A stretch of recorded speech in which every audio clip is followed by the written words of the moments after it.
ధనంజయ రెడ్డి ఒక మచ్చలేని officer, retired IAS, మచ్చలేని ఆఫీసర్. పాపం ఆయన కొడుకు పెళ్లి సంబంధాలు చూస్తున్నాడు, తీసుకొచ్చి ఆయన జైల్లో పెట్టారు. కృష్ణమోహన్ అన్న ఓ రిటైర్డ్ ఆర్డీఓ, ఓ మచ్చలేని ఆఫీసర్. ఆయన కూడా ఆయన కూతురుకు ఈ మధ్యకాలంలోనే పెళ్లి ఖాయమైంది. బాలాజీ గోవిందప్ప పాపం ఆయన కూతురుకు ఆయన కూడా ఈ మధ్యకాలంలో పెళ్లి ప్రయత్నాలు మొదలుపెట్టాడు. ఎక్కడికి పోతా ఉన్నాం మనం? ఇంకొక ఆఫీసర్ పిఎస్ఆర్ ఆంజనేయులు, డీజీ స్థాయి ఆఫీసర్, ఐపీఎస్, తీసుకొని వచ్చి జైల్లో పెట్టారు. Never in the history of Andhra Pradesh you have seen IAS ఐపీఎస్ను జైల్లో పెట్టడం. పిఎస్ఆర్ ఆంజనేయులు ఐపీఎస్, డీజీ స్థాయి అధికారిని జైల్లో పెట్టారు. ఆయనకు పాపం ఆయన రెండో కొడుకు పెళ్లి ఖాయమైంది. వాళ్ళు ఏమనుకుంటారు అని చెప్పి పాపం పిఎస్ఆర్ ఆంజనేయులు భార్య పోయి వాళ్ళతో మాట్లాడుకోవాల్సి వస్తుంది. డీజీ స్థాయి officer IPS Sunil Kumar IPS, DG స్థాయి దళిత్ ఆఫీసర్ సస్పెండ్ చేసినారు, హరాస్ చేస్తున్నారు, కేసులు పెట్టినారు. Sanjay additional DG Dalit officer suspended, harassed, కేసులు పెట్టినారు. విజయ్ పాల్ ఏఎస్పీ తప్పుడు కేసులతో అరెస్టు, హెరాస్మెంట్. కాంతిలాల్ రాణా ఐజీనా డిఐజీనా IPS, IG IPS. Vishal Gunni senior IPS, ఇద్దరు suspended and harassment. Joshua IPS SP, కేసులు పెట్టి harassment. Ravi Shankar Reddy IPS senior IPS. Raghuram Reddy IG IPS. Rishanth Reddy SP IPS, పోస్టింగులు లేవు, హెరాస్మెంట్.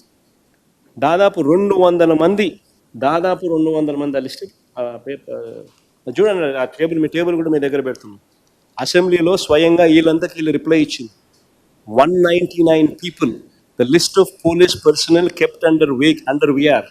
పోస్టింగ్లు ఇవ్వకుండా 199 మందిని పోస్టింగ్లు ఇవ్వకుండా పెట్టారు. వీళ్ళే అసెంబ్లీలో ఒక క్వశ్చన్కు రిప్లైగా ఇచ్చినారు. డిఎస్పీలు 42 మంది, అడిషనల్ ఎస్పీలు 27 మంది, సిఐలు 119 మంది, పోస్టింగ్లు ఇవ్వకుండా. What kind of harassment is this? అసలు నిజమైన స్కామ్స్టర్ ఎవరు? ఇది ఫండమెంటల్ క్వశ్చన్. నిజమైన స్కామ్స్టర్ ఎవరు?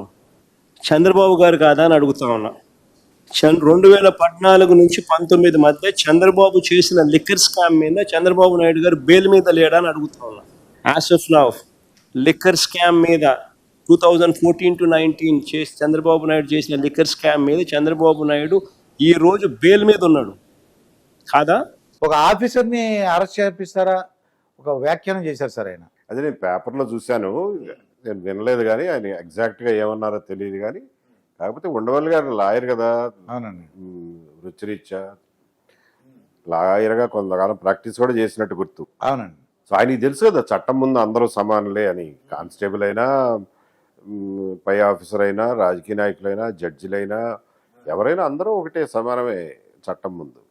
సో అది బేసిక్ ప్రిన్సిపల్. అవునండి. కాబట్టి ఫలానా స్థాయి ఉన్న వాళ్ళని అరెస్ట్ చేయకూడదు అని అనడం భావ్యం కాదు. మరి ఆయన ఏ ఉద్దేశంతో అట్లా అన్నారు? ఒకవేళ వాళ్ళ బాగా ఫ్రెండ్ అయినా ఎవరైనా సరే అండి, ఏదో చిన్నది ఉందండి, తమ్ముడే ప్యాకెట్ అని ఏదో మన వాళ్ళు అంటుంటారు. అలాగే చెప్పారు కదా ఆయన. అలా చెప్పకుండా ఆయన మాజీ ఎంపీ ఉండి అలా అన్నారని చాలా మంది బాధపడుతున్నారండి.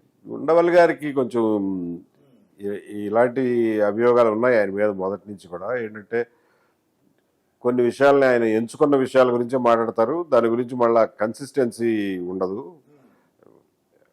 ఏ విషయం గురించి అయినా ఒక ఇష్యూ గురించి మాట్లాడినప్పుడు సిమిలర్ ఇష్యూ వచ్చినప్పుడు కూడా దాని గురించి కూడా చెప్పాలి, కంటిన్యూ మాట్లాడాలి. అది చెయ్యరు. ఆయన సెలెక్టివ్గా స్పందిస్తూ ఉంటారు. దాని గురించి ఆయన మీద విమర్శలు వస్తూ ఉంటాయి. ఫర్ ఎగ్జాంపుల్ ఒకప్పుడు మద్యం సీసా చూపించి దీని రేట్, అసలు రేట్ ఇంత, అమ్మే రేట్ ఇంత అని చెప్పి అన్ని చూపించారు. తర్వాత కూడా అంతకంటే ఘోరంగా జరిగినప్పుడు కూడా దాని గురించి మాట్లాడితే ఆయనకి క్రెడిబిలిటీ ఉండేది. మాట్లాడలా. అలాగే మీకు గుర్తుండేది, మీరు కాకినాడ అంటున్నారు కాబట్టి పోలవరం ప్రాజెక్టు గురించి ఒకసారి చాలా విపరీతమైన వ్యాఖ్యానాలు చేశారు.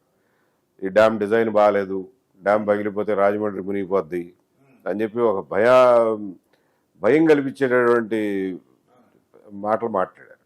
అది డిజైన్ గురించి పూర్తిగా స్టడీ చేయకుండా దాని గురించి మాట్లాడటం కరెక్ట్ కాదు. పోనీ అది నిజమే అనుకుంటే తర్వాత కూడా దాని గురించి కంటిన్యూస్గా ఆయన ఏదో ఒకటి చేయాలి కదా. ఈ డిజైన్ ఈ రకంగా తప్పండి, ఫాల్టీ అని చెప్పి దాన్ని పర్సూ చేయాలిగా. అదేం చేయలే. ఒకసారి ఒక బురద వేసేసి వదిలేశారు దాని గురించి. అది కరెక్ట్ కాదు. నేను ఎల్వి సుబ్రహ్మణ్యం గారిది ఆయనతో ఇంటర్వ్యూ చేశాను సార్. నేను జగన్మోహన్ రెడ్డి గారు ఎలా ఉంటారు, ఆయన పద్ధతి ఎలా ఉంటుంది అని అడిగాను. మీరు చూసారు లేదు కానండి. ఆయన ఏం చెప్పారంటే 10 to 6 అయింది, ఇంకా మనం వెళ్ళిపోదాం అండి, 6 అయిపోయిందని చెప్పేసి వెళ్ళిపోదాం అన్న, వెళ్ళిపోదాం అని చెప్పేసి అంటుంటారట. లేదంటే ఇప్పుడు మనం ఆడేది ఇది వద్దు అని అన్నారు అనుకోండి, ఆఫీసులో ఇది ఎవరైనా వద్దు అంటే, అన్న దాని గురించి నేను ఆలోచించుకో, చేసే వద్దు అనక చేసే, దానికి నేను డెసిషన్ తీసుకున్నాను, ఏమైనా వస్తే నేను చూసుకుంటా అలా చెప్పి ఆయనతో అన్నమాట అండి. సరే జగన్మోహన్ రెడ్డి గారు చెప్పినట్టు చేసేయచ్చు కదా సార్, ఎందుకు మధ్యలో రిజైన్ చేసి వచ్చారు కదా అని అన్నాను. అది లీవ్ పెట్టి వచ్చారండి. అంటే అలా కదండి, నేను రిటైర్డ్ అయిన తర్వాత నా ఫ్రెండ్స్కి మా కుటుంబ సభ్యులు నా మొహం చూపించాలి కదా, ఏరా అలా చేసేవేంట్రా అని. అంటే అంత ఆఫీసర్ చూడండి అలా చెప్పారు. సో కొంచెం వృత్తి పట్ల గౌరవం, సమాజం పట్ల బాధ్యత ఉన్నవాళ్ళు అటువంటి పరిస్థితుల్లో పనిచేయలేరు. అవన్నీ వదిలేసుకున్న వాళ్ళే చేయగలుగుతారు. అవునండి. సో అరుణ్ కుమార్ గారు ఇదే ప్రాబ్లం. ఆయన మార్గదర్శి గురించి ఒక ఉద్యమంలాగా దాని మీద ఒక 20 సంవత్సరాల నుంచి పోరాడుతూ ఉన్నారు. మరి అదే సిమిలర్ ఇష్యూ అగ్రిగోల్డ్ విషయంలో కూడా జరిగింది, అవునా? అవునండి. సో దాని గురించి ఆయన ఒక్క మాట కూడా ఇవాళ వరకు ఆయన పబ్లిక్లో మాట్లాడాల. మార్గదర్శిలో యాక్చువల్గా ఒక్కళ్ళు కూడా బాధితులు లేరు.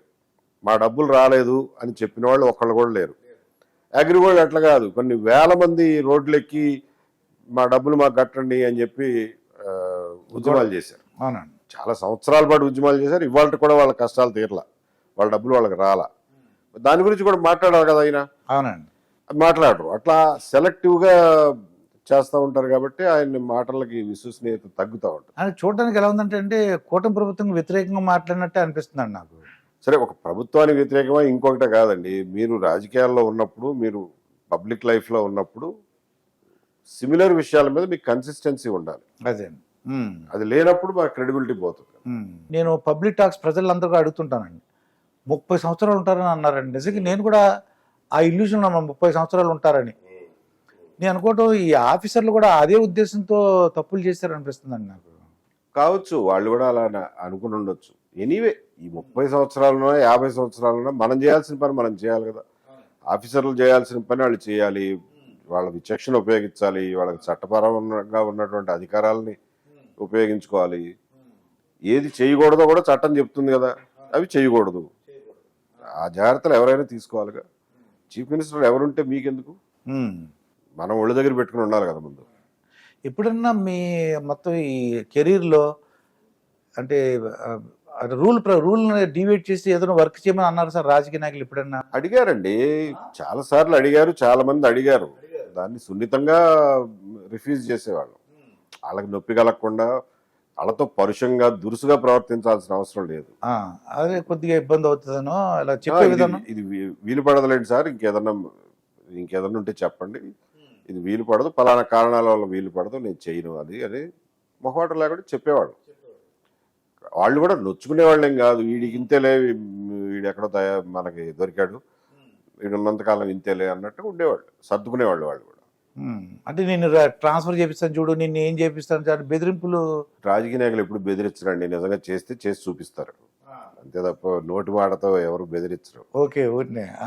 ఈస్ట్ గోదావరిలో ఉన్నప్పుడు కూడా చాలా మంది చాలా విషయాల్లో అడిగేవాళ్ళు నన్ను. అక్కడ ఒకటి మృదువుగా మాట్లాడతారు, ఒకటి కానీ సున్నిత మనస్కులు కూడా. వాళ్ళని కొంచెం మనసు ఇరిగిపోయినా కానీ మళ్ళా మా మీద కత్తి కట్టేస్తారు చిన్న చిన్న విషయాలకు కూడా, మీకు తెలుసు కదా. అవునండి. సో అయినా కానీ వాళ్ళకి చెప్పాల్సిన దగ్గర స్పష్టంగా చెప్పేవాళ్ళం, ఇది వీలు పడదు సార్. అది మీకు ఎక్కడైనా లా అండ్ ఆర్డర్లో కానీ కేసులు రిజిస్టర్ చేయడంలో కానీ ఇన్వెస్టిగేషన్లో కానీ మీకు తేడా ఉంటే, తప్పు జరిగితే చెప్పండి, నేను ఇమీడియట్గా కరెక్ట్ చేస్తాను, మా ఆఫీసర్ల మీద చర్యలు తీసుకుంటాను. అంతేగాని మీకు చెప్పి ఎఫ్ఐఆర్ కట్టాలి అంటే అది సాధ్యపడదండి. మీకు చెప్పి మీ పర్మిషన్ తీసుకుని ఎఫ్ఐఆర్ ఇష్యూ చేయడం అనేది సాధ్యపడదు. అని డైరెక్ట్ చెప్పేశారు. మొహమాటం లేకుండా చెప్పారు. చెప్పాడు. అదే నువ్వు వాళ్ళు అర్థం చేసుకునేవాళ్ళండి. అమ్మో, ఈ ఏబి వెంకటేశ్వర దగ్గర కొన్ని ఉంటాయండి, మీరు చూడగానే ఈ ఏబి వెంకటేశ్వర గారు చేయరానని ఒక ఆలోచనకు వచ్చేస్తారండి వాళ్ళు. 2-3 కేసులు టెస్ట్ చేస్తారు, ప్రయత్నం చేస్తారు. ఎందుకంటే వాళ్ళకుండే ఒత్తిళ్ళు వాళ్ళకుంటాయి. వాళ్ళనే వాళ్ళు కొంతమంది, అదేంటి సార్ మాకు చెప్పకుండా ఎఫ్ఐఆర్ కట్టేస్తే మేము ఉన్నది ఎందుకు, మేము రాజకీయాలు ఎట్లా చేయాలి? మా దగ్గరికి ఎవడన్నా వచ్చి సార్ ఇట్లా నాకు ప్రాబ్లం ఉందని మాకు చెబితే, మేము ఎస్ఐకి చెబితే అప్పుడు ఎఫ్ఐఆర్ ఇష్యూ చేస్తే మాకు పరువు నిలబడద్ది. అంతేగాని డైరెక్ట్గా ఎఫ్ఐఆర్ ఇష్యూ చేస్తే మేమెందుకు ఇంకా అనేవాళ్ళు. లేదండి, అట్లా కుదరదు, చట్టం అట్లా, అది పద్ధతి కూడా కాదు. ప్రతి వాళ్ళు మీ దగ్గరికి వచ్చి మీ పర్మిషన్ తీసుకుని ఎఫ్ఐఆర్ కట్టాలంటే అది మంచిది కూడా కాదు. రేపొద్దున మీకైనా మీ మనుషులకైనా అటువంటి ప్రాబ్లం ఎదురవ్వచ్చు. కాబట్టి అది వద్దులే, ఇంకేదైనా మాట్లాడదాం అనేవాడు. అదే